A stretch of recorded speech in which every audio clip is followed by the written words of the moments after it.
Like, why does the Bible start there? Basically, it starts with talking about how God created people in her image. Whoa, her image. Now, I do understand that today a lot of people might have a problem with God being referred to as he, so I get the push to be more inclusive, but why can't you just respect how God chooses to identify himself, Mark? You're not being polite to the pronouns. Because disrespectful. Okay. At the moment of your death, you get to meet God, and you get to ask one question. What question would you like to ask? Well, if it's only one question and I died, Yeah. I would just want to know that Priscilla and my family, like, if they were going to be okay. I think God would hear that question and be like, all right, fine, you get in. That's the right question to ask. Is it? I don't know. The humility and selfishness. All right, you're in. I mean, okay, I know he's being hyperbolic here, but this actually plays off of the common kind of conception about God and religion, and that's that good people get into heaven and bad people don't. But think about how telling that is. We tend to think that good people care for their own family and those that they love, but that's actually the easy part. Of course, even the worst of the Nazis cared for their own. The hard part would be caring for your enemies and loving them as much as you love yourself. That doesn't just mean ignoring your enemies when they wrong you and not getting revenge on them. And it doesn't even mean going the extra mile and treating your enemies as you would your own family. Instead, it means treating them and loving them as much as you would yourself. whoa. All right. But again, I know that he's just being hyperbolic here, but if God was impressed with something so much that he would let us into heaven for it, I don't think that it would be for caring for our own. But let's keep going. Yeah, we humans are weird. You get this ability to impact millions of lives, and it's definitely something. Billions of lives is something you care about. But the weird humans that are closest to us, those are the ones that mean the most. And I suppose that's the dream of the metaverse, is to connect, form small groups like that where you can have those intimate relationships. Let me ask you the big ridiculous. Well, and to be able to be close, not just based on who you happen to be next to. I think that's what the internet is already doing, is allowing you to spend more of your time not physically proximate. Okay, gotta pause right there for a sec. Now, in some ways, I agree with this vision, but not spending time together in places where we're not actually physically together, I think is actually the problem in the world and why social media has become such a toxic environment for so many people. I think at some level, we all know what happens when we disagree with people and we're not physically present with that person. We can be far more harsh and rude and non-understanding than we would if we were physically present with that person. And I also think that this problem becomes further irritated when we're only talking to picture profiles and avatars. When we're talking with people that we disagree with online, those people lose their humanness. But it is going to bother you because you're human, and I was human.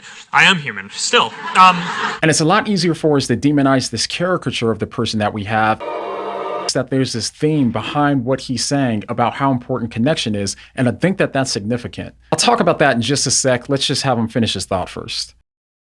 I mean, I always think when you think about the metaverse, people ask this question about the real world. It's like, the virtual world versus the real world? And it's like, no, the real world is a combination of the virtual world and the physical world. But I think over time, as we get more technology, the physical world is becoming less of a percent of the real world. And I think that opens up a lot of opportunities for people because, you can work in different places. You can stay closer to people who are in different places. So I think that's good. Okay, that was interesting. Now, this clip might have sounded random to you when he starts talking about the nature of reality, but I think he sees it as a continuation from his previous points about human connection and relationships. What I hear him saying is that reality, at its foundation, is about relationships. And so if you can have these connections and these relationships in the metaverse, then it makes sense to say that the metaverse is also part of reality. Oh man, that's deep. Now, when I think about it, if I'm right about his belief here, and if he's right that at its foundation, reality is ultimately relational, then I think that Christianity makes far more sense of reality than his current view of Judaism does. The reason why is because according to the Jewish view and the Christian view, God is at the foundation of all reality. On Judaism, God would have to first create something in order for him to have a connection or a relationship, so he can't be fundamentally relational. But on the Christian view of God, because God has eternally been a Trinity, and also because God is foundational foundational to reality, then reality is fundamentally relational. So if we consider that, then it seems that Zuckerberg's view of reality makes more sense on Christianity than it does on his current views. All right, let's keep going. Moving barriers of geography and then barriers of language. Yeah. That's a beautiful vision. Big ridiculous question. What do you think is the meaning of life?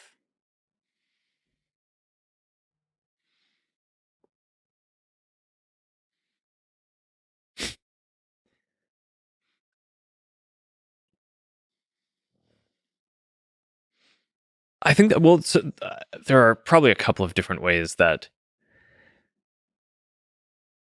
I would go at this.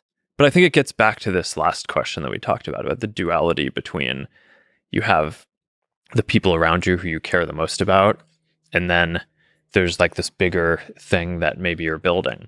I started this whole company and my life's work is around human connection. So I think it's intellectually probably the thing that I go to first is just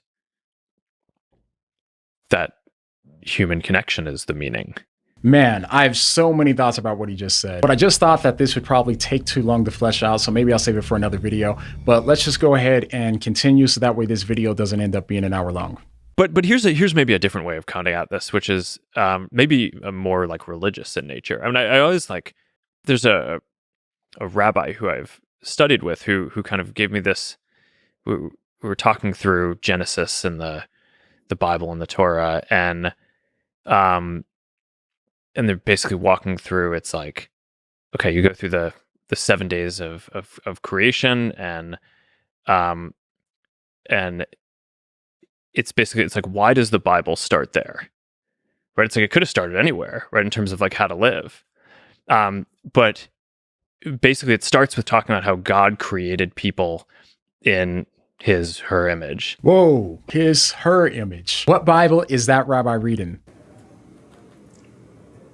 You're just staring at Is that me. a question? Yeah. That's Genesis 126 I think it's Genesis 127 that he quoted, where it says his image. Now, I do understand that today a lot of people might have a problem with God being referred to as he, so I get the push to be more inclusive, but why can't you just respect how God chooses to identify himself, Mark? You're not being polite to the pronouns. Because disrespectful. Okay. All right, let's just go ahead and wrap up with my thoughts about this in a nutshell. I remember reading a while back that Mark used to identify as an atheist, but now he said that he's changed his mind and he's become more religious after having a family. So now, as I'm thinking about it, again, this goes back to his points about human connection. Even though he embraces Judaism, and I believe that his wife is a Buddhist, even though we disagree when it comes to religion, I still can appreciate how both of them seem to care so much about human connection and close relationships. But I guess my thought is, even on that point, I want to say that in order to truly connect with someone, it requires a sense of you denying yourself and putting your desires aside for the sake of the relationship. And so when I think about their views of Buddhism and Judaism,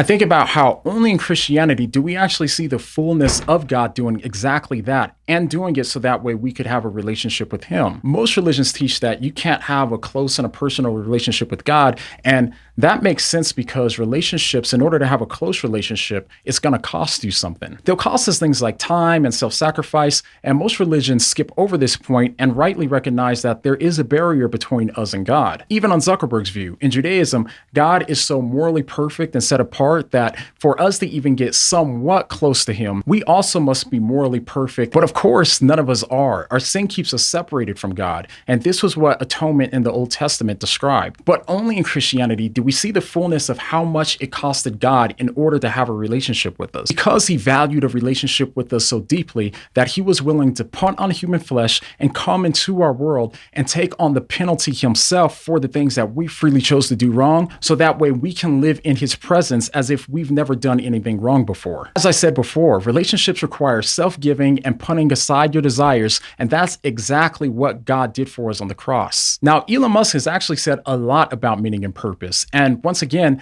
I think that Christianity makes far more sense of his quest than his current views ever could. So click here to see what I mean, and I'll see you over there. But the next time that you find yourself wondering why human connection is so important, but you fail to consider God in Christianity, what are you going to say? What do you mean?